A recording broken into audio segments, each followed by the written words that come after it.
연중 제18주간 월요일 복음 말씀 낭독하도록 하겠습니다.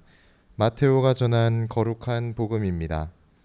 그때 세례자 요한의 죽음에 관한 소식을 들으신 예수님께서는 배를 타시고 따로 외딴 곳으로 물러가셨다. 그러나 여러 고을에서 그 소문을 듣고 군중이 육로로 그분을 따라 나섰다. 예수님께서는 배에서 내리시어 많은 군중을 보시고 가엾은 마음이 드시어 그들 가운데 있는 병자들을 고쳐주셨다. 저녁 때가 되자 제자들이 예수님께 다가와 말하였다. 여기는 외딴 곳이고 시간도 이미 지났습니다. 그러니 군중을 돌려보내시어 마을로 가서 스스로 먹을거리를 사게 하십시오. 예수님께서 그들을 보낼 필요가 없다. 너희가 그들에게 먹을 것을 주어라 하고 이르시니 제자들이 저희는 여기 빵 5개와 물고기 2마리밖에 가진 것이 없습니다 하고 말하였다. 예수님께서는 그것들을 이리 가져오너라 하시고는 군중에게 풀밭에 자리를 잡으라고 지시하셨다. 그리고 빵 5개와 물고기 2마리를 손에 들고 하늘을 우러러 찬미를 드리신 다음 빵을 떼어 제자들에게 주시니 제자들이 그것을 군중에게 나누어 주었다. 사람들은 모두 배불리 먹었다.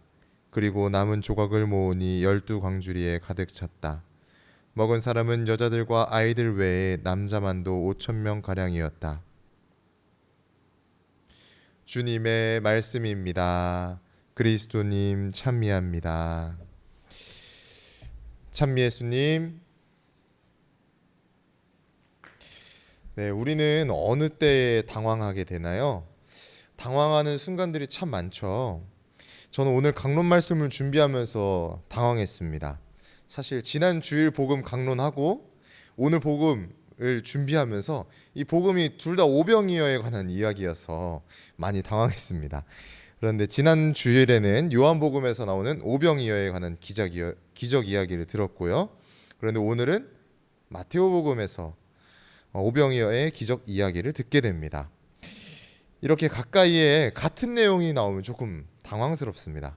그래도 오늘 말씀에서 주님의 모습을 바라봐야 하겠죠. 오늘 복음 말씀에서 눈에 띄는 부분이 있습니다. 다음의 장면인데요.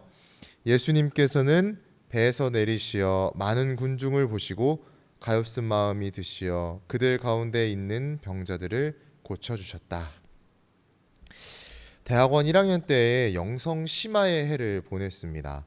대학원 1학년 기간 중에 더욱더 기도에 전념하고 말씀에 잠겨서 살아가는 기간을 보내죠.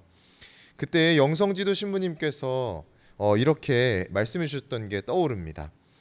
예수님께서 과연 어떤 마음을 느끼셨을지 예수님과 같은 마음을 복음의 말씀 안에서 느껴봤으면 좋겠다.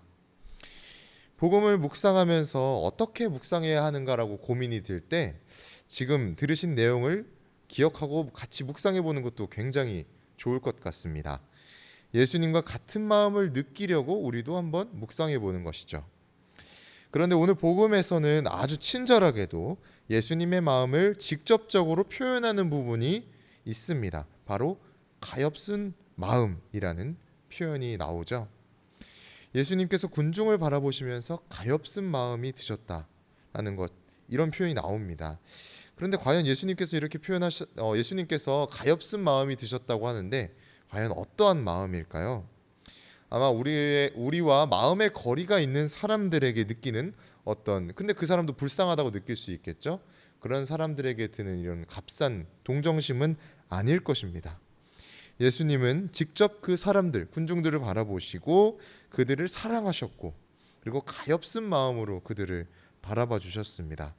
아마도 우리가 어려움에 처해 있을 때 예수님께서는 우리를 이런 시선으로, 눈빛으로 바라봐 주지 않으실까 생각하게 됩니다. 오늘 하루 우리도 예수님과 같은 시선으로 우리의 이웃을 바라볼 수 있었으면 좋겠습니다. 우리가 사랑하는 마음으로 우리 주변 사람들을 바라볼 때 우리의 눈빛 그리고 우리의 손길이 예수님을 닮아갈 것입니다. 그리고 훗날에 예수님께서는 우리에게 당신을 닮았다고 칭찬하고 말씀해 주실 것입니다.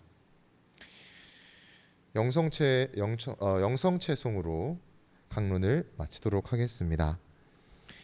주님은 하늘에서 마련하신 빵을 저희에게 주셨나이다. 아멘.